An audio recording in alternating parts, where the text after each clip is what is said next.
Good morning, children. Good morning, ma'am. So now today our next subheading from the theme 4. Theme 4 and the title of the theme 4 is Central Islamic Lands. Okay, and today subheading which we have to continue is the Crusades. Okay, the Crusades we have to explain today, and again underline the thing which is important in Central Islamic lands, and it is part 6. And the next subheading which we are going to discuss is the Crusades.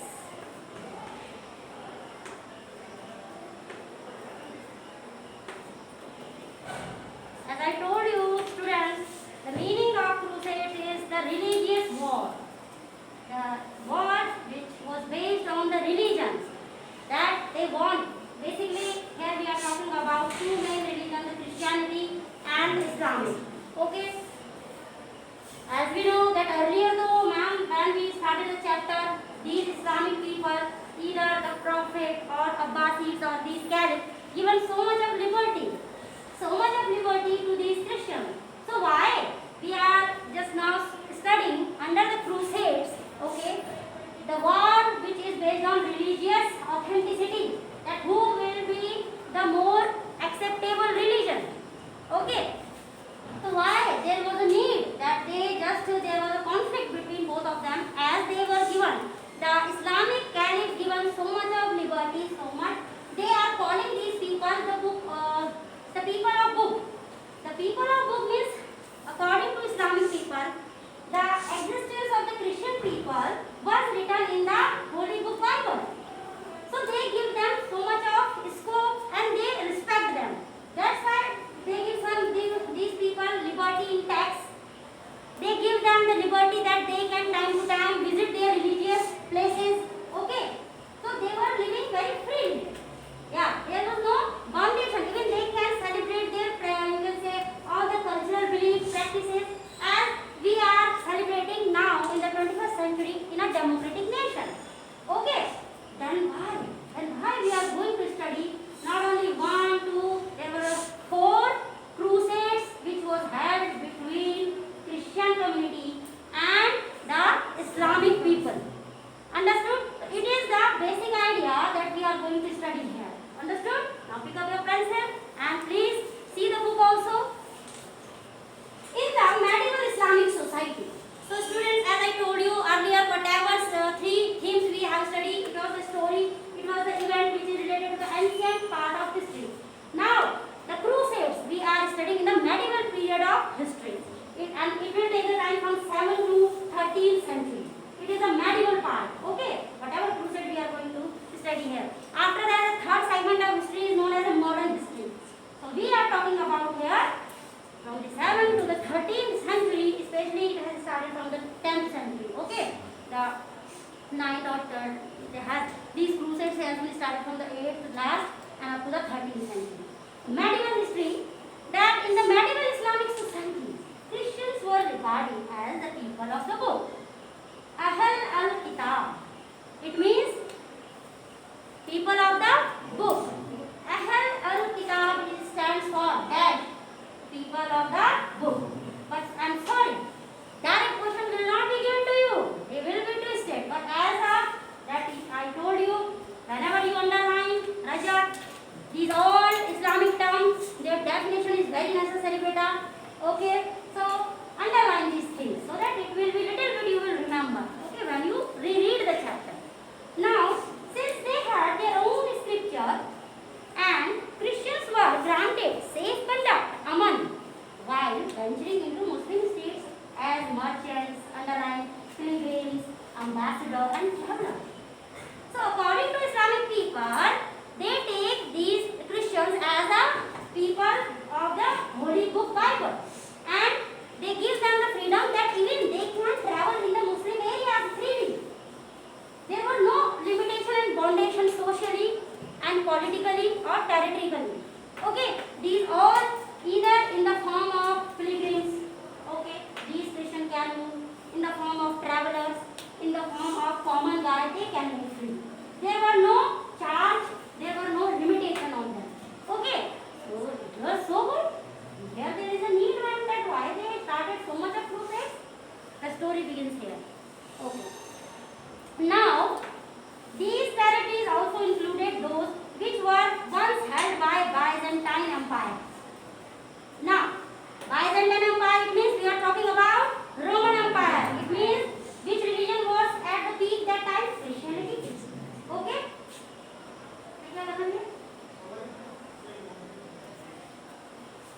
Okay, Christianity.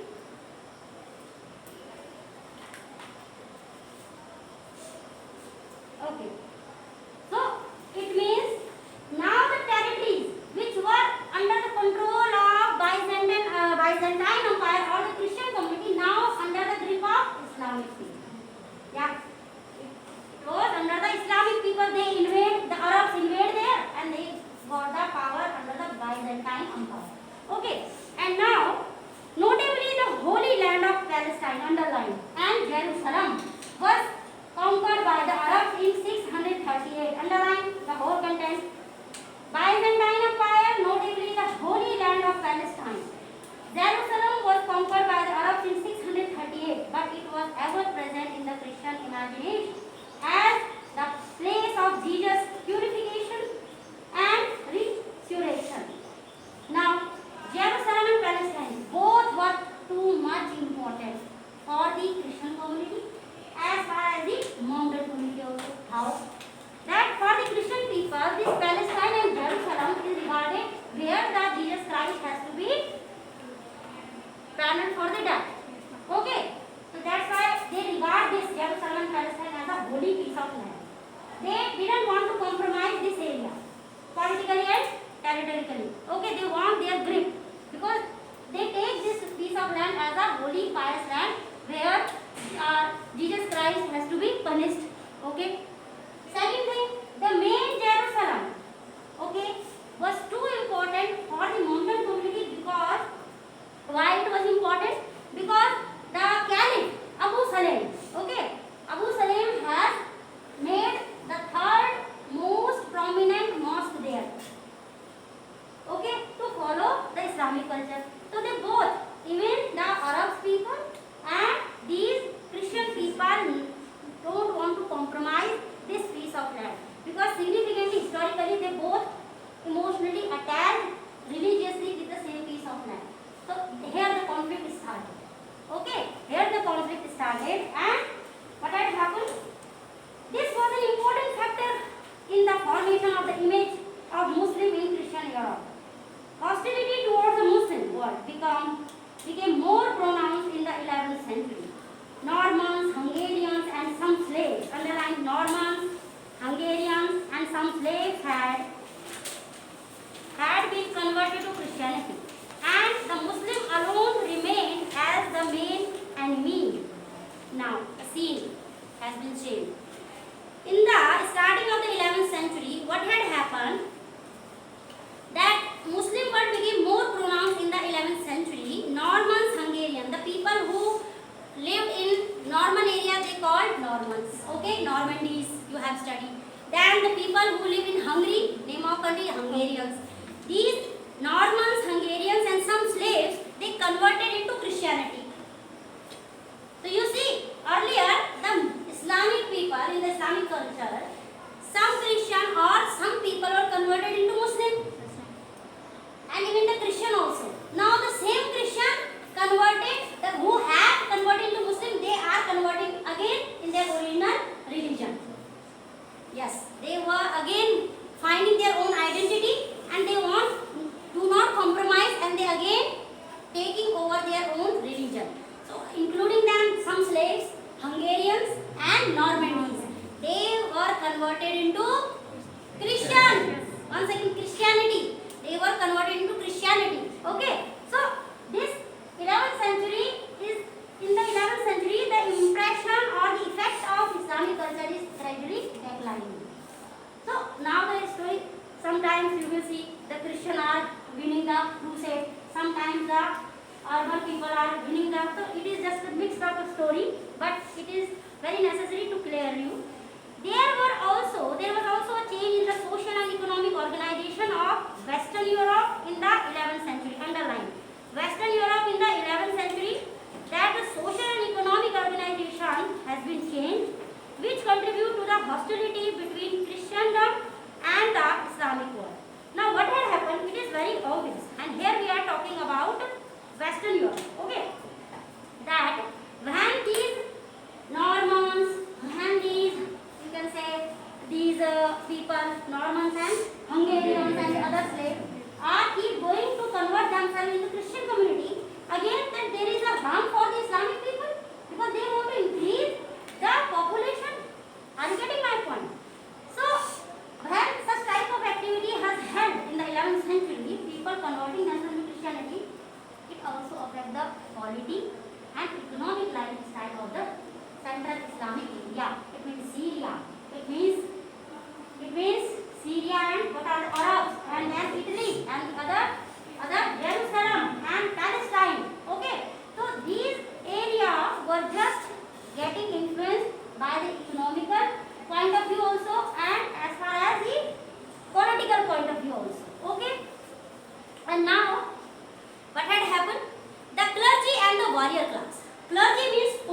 bishop, father. These people included in the clergy. Okay. The Pope, bishop and all the religious people who are having the power in Christian community, and the warrior class. Warrior means who are brave in their army. Okay. Commander in chief. Okay. These people were making efforts to ensure political stability as well as the economic growth based on the underlying agriculture and trade. In the Christian community, all the popes, clergy, okay, bishop and the army commander in the Christian army, they were trying to produce stability in an economic front also, and defense front also, and in the political front also. Because now you can see the gods that now they are changing their religion, their original one. It means now they are charged up with the feeling that they are not going to compromise in their religious identity. Yes or no? That's why what they want that we have to try. We have to be committed to establish a stability in the political arena and in the economic, because when we say political field, so politics is the area which is so powerful and which will having the command over the army and the economy. If we are not having a good representative, so we cannot hoping that our economic system will be good or our any type of other development field can be improved. Political arena is the most important area or the field where good representative is required. Yes or no? Because only they are capable to change our economic pattern. They will take the decision now. The decision making to only happen in the supervision of good political figure. So that's why what they want. They want to produce or make stability. When I am saying they means Christian or Muslim? Christian communities. Christian clergy especially, and the army chief or the warriors. They want every time to create stability in their political and economic arena so that development can be there. Because it is not only enough to change your religion. To change your religion is not enough. Now they want to satisfy the economy also. There should be an economic system for the survival of their region. So they are trying to establish new schemes and new plans on how we will expand our territories. Now where we will attack on the Islamic culture, where we will not compromise in the political arena. So many things they were discussing. Okay. Now as well as economic growth based on the agriculture and trade. Okay, and their economic growth is dependent basically on the primary sector. It means agriculture. So they want to improve the condition of agriculturist also. The possibility of military confrontation between competing feudal principalities and return to economic organization based on plunder were contained by the peace of God movement. Underline peace of God movement. What is it all about now? It is very important. So, as earlier in the Islamic culture, what they called this, that they introduced the pattern of Ummah. They called that Prophet Muhammad is a messenger of God. So it is our duty to follow his instruction. Okay. Now the Christian community started a movement against the Islamic culture to protect their culture or their, you can say, religious belief from the Islamic culture with the name of movement, and that movement is known as the Peace of God movement. So you will relate Peace of God movement with whom? With Muslim or with Christian? Very good. Christian community. Christian community. Okay. It is very important, student. So what they decide that they will motivate their Christian people, okay, all the people who are changing their religion into Christianity, with the movement, with the spirit that we are fighting. We are fighting to protect our religion with the spirit of Peace of God movement. It means whatever we are opposing, it is come under that we want to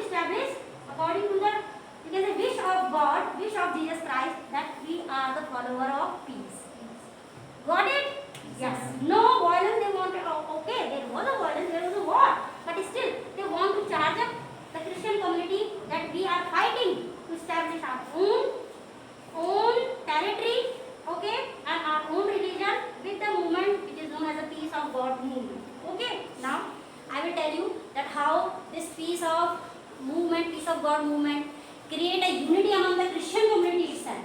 Because again there was a small territories where the feudals, the leaders, feudals means the leaders, okay, of a small region. They were independent states, but man, they were, you can say, enlightened with the feeling of peace of God movement. Then they unite with each other. They forget their internal, you can say, conflicts within the Christian, because it is always that we cannot say that within one community everybody is happy and everybody, because it is again that fractions will be there. Okay, everybody wants to create their own independent states. But with the help of this peace of God movement, maximum Christian community and the small states which were independent, okay, they were Christian, but they were independent, small as a feudal way. They were the independent states. Now they merged up together with this spirit. They merged up together, that they all are Christian. Now they have to take part in the movement, peace of God movement, and now they will unite against the Islamic culture. Got it? Okay. Now, yes, continue. Peace of God movement. All military violence was forbidden. Yes, all military violence was stopped at random. Okay, no violence. Because the idea is peace of God movement. Got it? So, yes, the name is itself giving you the idea. It means, man, all will be in a very peaceful manner. They will oppose very peacefully. There will be no fight. There will be no bloodshed. Okay. Inside certain areas, they stop their army, that there will be no violent activity. Okay. Near the places of worship, and especially near the places of worship, near the churches or the mosques, they will not do any type of communal activity. Okay. No violence should be there. Okay, beta? Yes, because they have given their movement the name of God of peace. That's why they are not allowed to do so. Now, during the certain places of worship, during certain periods considered sacred in the church calendar, and against certain vulnerable social groups.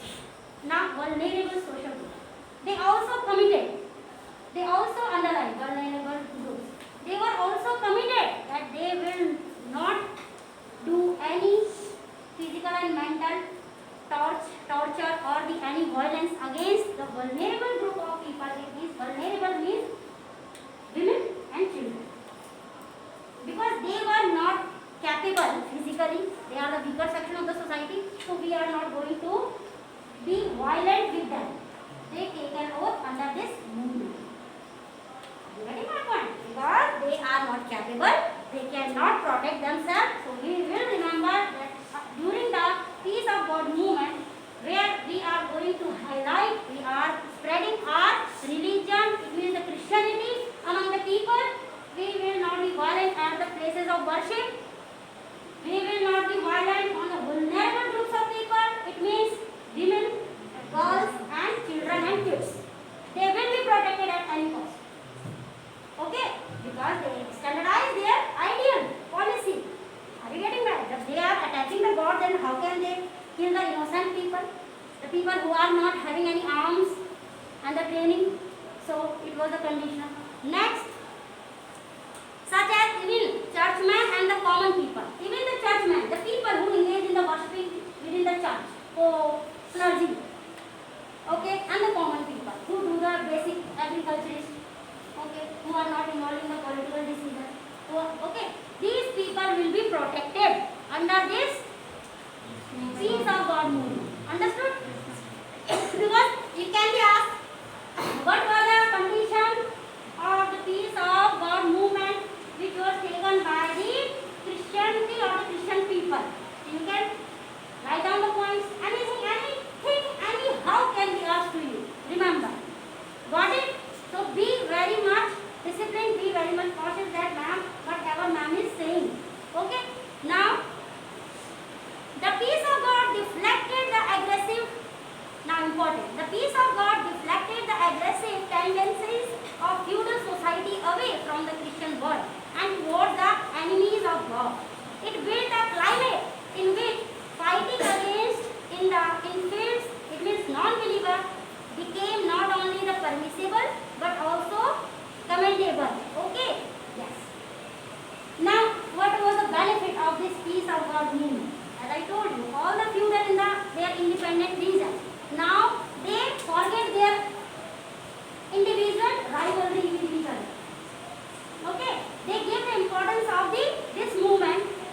united with each other to come and to follow the education and the spirit of the peace of God movement.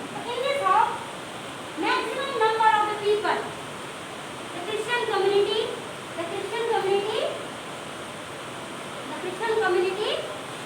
collectively develop their collective identity. Got it? As I used, remember the nationalism. Now nationalism is a collective identity. So such type of spirit they had developed when the peace of God movement started in the Islamic, Central Islamic area. Understood? Now there were no fracture because for fighting, for achieving anything, okay, we need the unity. We need the unity, and we always remember that unity should be for a good cause. Unity should be for a good cause.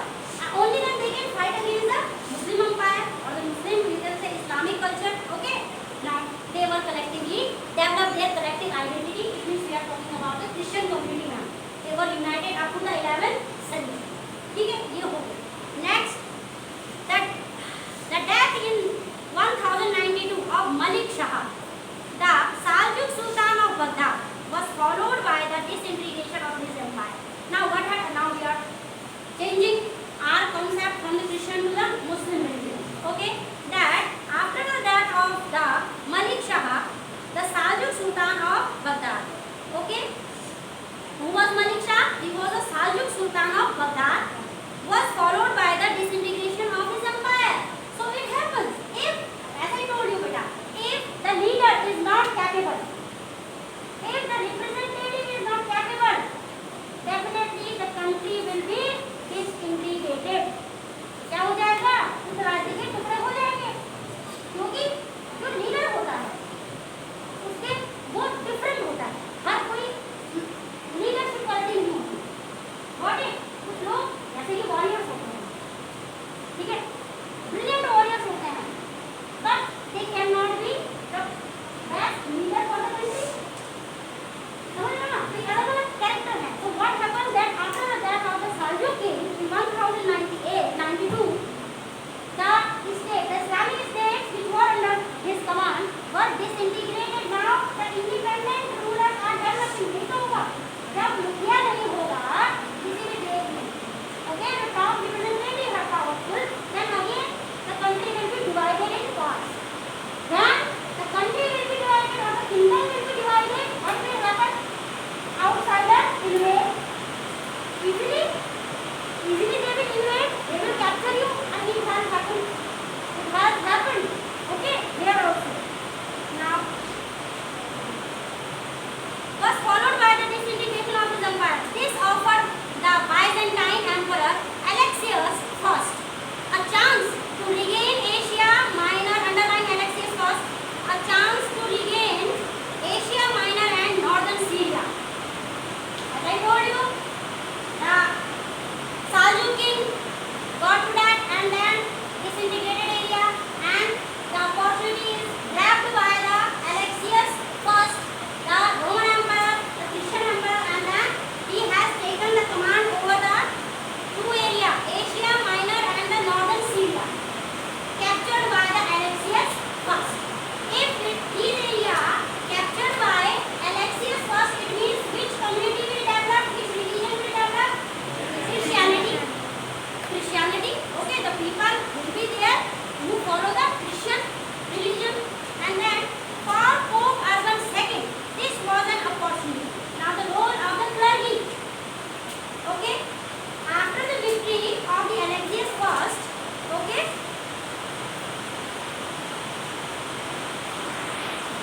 after the victory of Alexius I, now the Pope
of our movement